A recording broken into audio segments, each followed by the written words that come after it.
बिस्मिल्लाहिर्रहमानिर्रहीम। अस्सलाम वालेकुम दोस्तों, मैं हूँ आलिया नज़ीर और आप देख रहे हैं मेरा यूट्यूब एंड फेसबुक चैनल। अभी हम बात करने जा रहे हैं चांद ग्रहण के हवाले से। चांद ग्रहण लगना है 3 मार्च को, 3 मार्च को लगना है पाकिस्तान में। इसकी विजिबिलिटी जो है वो पास चल रही है, यानी कि ये हमें नज़र जब तकरीबन इस तरह लगना है 5 बजे के करीब, तो ये सनराइज जब मून राइज होगा ना, फिर हमें अफ्तार के टाइम पर करीब पे नज़र आएगा और पार्शियल नज़र आएगा। और प्रोबेबिलिटी ये है कि चांद ग्रहण जो है वो पूरे ग्रहण के बजाय हमें एक सुर्ख कलर का, रेड कलर का चांद दिखाई देगा। चांद जो है ये इस वक्त है जो ग्रहण लगेगा उस वक्त चांद होगा, पूरा चांद होगा वर्गो में। और ये पूरा चांद जो है ये एक्चुअली एक सीरीज चल रही है 2025 से, वर्गो और पाइसेस में ग्रहण लगने की वेस्टर्न एस्ट्रोलॉजी के हवाले से। सो इसको हम डेस्टिनी पॉइंट्स भी कहते हैं। और डेस्टिनी पॉइंट्स पे जब ग्रहण लगता है तो वो चीज़ों को ज़रा स्ट्रॉन्ग कर देता है, चीज़ों का आप समझ लीजिए कि ज़्यादा रफ्तार को तेज़ कर देता है। अब रीसेट जो सेक्टर हमारी ज़िंदगी में चल रहा है उसकी रफ्तार को ये तेज़ कर देगा। डिपेंड करता है कि ये जो वर्गो है ये आपका कौन सा घर बनता है, इस पर हम इंडिविजुअली बात करने जा रहे हैं।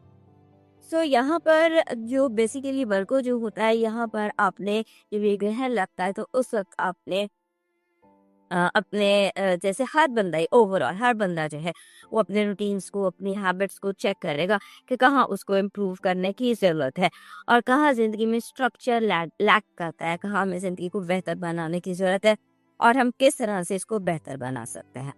खैर, ये तो एक छोटी सी बैकग्राउंड है, इसमें हम बहुत एक्लिप्स पर बात कर चुके हैं कि राहु केतु जो है सब वर्गों में केतु है और राहु बैठा हुआ है पाइसेस में।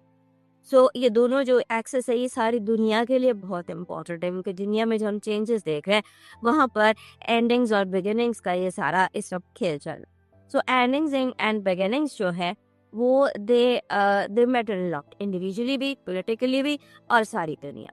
सो इसलिए ये इस टाइम पर ये वीडियो बनाना इसलिए ज़रूरी है कि आप हालात की भाग दौड़ को अपने हाथ में रखें, ये ना हो कि हालात आपके हाथ से निकल जाए।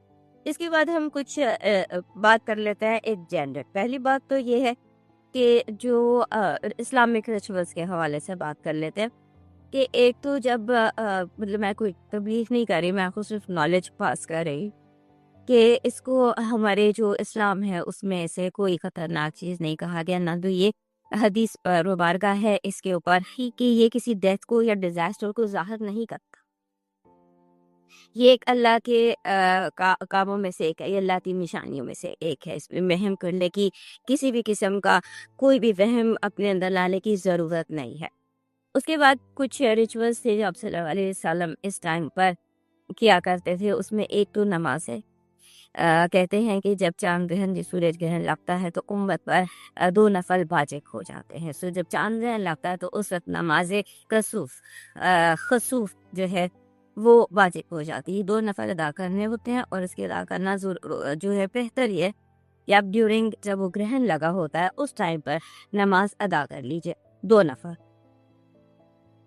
उसके बाद खाने पीने में थोड़ी सी एहतियात करनी चाहिए, ज़्यादा खाना पीना नहीं चाहिए, बाहर कम जाना चाहिए, ज़्यादा इस्तिग़फ़ार अदा करना चाहिए और कोई सदका या कोई सदका खैरात जो ये है, this is what is required इस ग्रहण के दौरान। और इस्तिग़फ़ार ज़्यादा पढ़ते हैं और रेस्ट ज़्यादा करते हैं।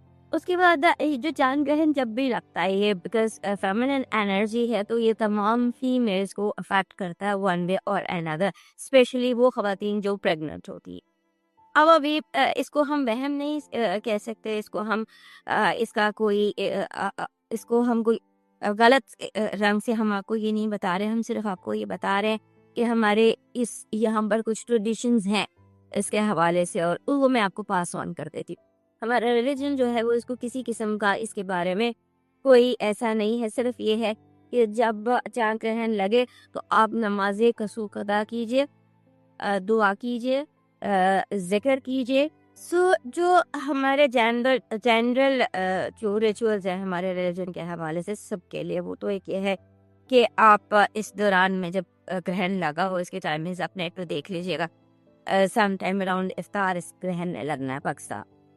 उस टाइम पर एक आपने जिसे कहते हैं नमाज़े खसूस वो पढ़नी है, उसके बाद आपने दुआ करनी है, ज़िक्र करना है, सदका देना है और आम दिनों से ज़्यादा रेस्ट करना है, नॉर्मल करना है, अपनी एक्टिविटी को कंट्रोल करना है। और यही चीज़ें जो है ये प्रेग्नेंट औरतों के लिए भी हैं। और उसके साथ-साथ जो एक हमारे जो इलाके के रिचुअल्स हैं उनमें ये होता है कि आपने सब्ज़ी नहीं काटनी, आपने कैंचियों का इस्तेमाल नहीं करना, आपने छुरी का इस्तेमाल नहीं करना, आपने घर से बाहर नहीं जाना और उसके बाद जो आपने लेटना है ज़्यादा, आराम करना है ज़्यादा और इस्तिग़फ़ार करनी है। ये एक चीज़ें हैं जो कर लेने में हर्ज कोई नहीं है, इनमें कोई तवाहन नहीं है, इनमें कुछ नहीं है। लेकिन हम इनको इस्लामिक नहीं कहेंगे, हम इनको रिलीजन का कहेंगे क्योंकि इस्लाम में यही है, नफ़ल, सदका, दुआ और अपनी एक्टिविटी को थोड़ा-सा कम कर देना, खाने-पीने की कमी करनी, चीज़ों को ढाँप देना, पानी को ढाँप दें। ये है और जो अगर आप ये नहीं भी करते, ये जो प्रेग्नेंट औरतों की मैं बात कर रही हूँ, तो it's okay, you are sick, कोई मसला ऐसा नहीं है।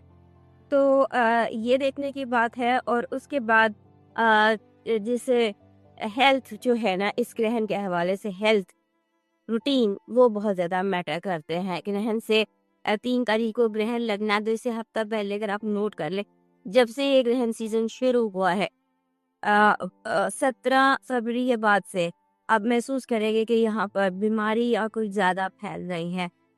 ज़्यादा कुछ ऐसे अमराज हैं जिनका ताल्लुक गले से है, सांस से है, इस तरह के बहुत सारे अमराज इस दौर में ये भी बढ़ सकते हैं ग्रहण तक और ग्रहण के 1 हफ्ता बाद तक।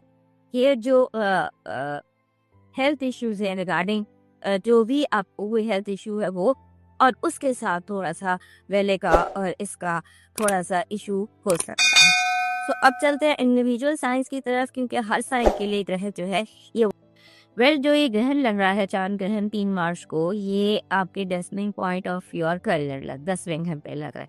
10वां घर होता है इसको हम बाप का घर कहते हैं। ये आपकी रिकग्निशन का, आपके नाम का, आपकी ज़िंदगी में मौजूद तमाम मर्दों का और आपके बॉस का घर हम इसको कहते हैं। तो यहाँ पर जब ग्रहण लगता है, ग्रहण का मतलब होता है ये तेज़ी। वो डेस्टिनी पॉइंट जो जहाँ पर ग्रहण लगा है, वो उस एनर्जी को जो डेस्टिनी की होती है, उस एक ख़ास घर में उसको तेज़ कर आपकी करियर की जो एक्टिविटी है, वो बहुत ज़्यादा तेज़ हो सकती है। पूरा मार्च का महीना स्टार्टिंग फ्रॉम ये जो है सूरज ग्रहण जो 17 फरवरी को लगा था। 17 फरवरी से लेकर टिल दी न्यू मून नए चाँद तक ये एक्टिविटी रही पूरा 1 महीना आपके लिए ये काफ़ी ज़्यादा एक्टिव होने जा रही है, ये जो एनर्जी है। फिर आपका जो ये चाँद ग्रहण है, ये आप इसमें आपने कोशिश ये करनी है कि क्योंकि मामला 10वें घर का बहुत इम्पोर्टेंट होता है। आप कोशिश ये करेंगे 17 फरवरी से लेकर 3 मार्च तक अव्वल तो हर चीज़ को रीथिंक करें, दोबारा सोचें, फिर सोचें, फिर सोचें। उसके बाद किसी डिसीजन पर आएँ और फिर जो डिसीजन आप लें उसे आप किसी एक्सपर्ट से डिस्कस करें। फिर उस पर कोई फैसला करें। और ये जो फैसला है इसमें आपने जिस चीज़ का ध्यान रखना है कि आपकी रिकग्निशन आपका नाम उस पर आपने ध्यान रखना है कि आपका नाम तो नहीं खराब होगा, इसमें कोई इल्ज़ाम तो नहीं है, इसकी साइड क्या है, किसी तरह से ये आपके नाम को आपकी नेकी नामी को बिगाड़ तो नहीं रहा, इसका आपने ध्यान रखना है क्योंकि ये वो महीना है जहाँ पर ये आसानी से आप पर कोई इल्ज़ाम लग सकता है, आप पर कोई अपना कुछ झूठ बांध सकता है। ऐसी बात हो सकती है जो आपको नापसंद आए अपनी ज़ात के हाथ से। आपने इस चांद ग्रहण के अपने जो रिचुअल्स होते हैं सदका दुआ वो सारे पूरे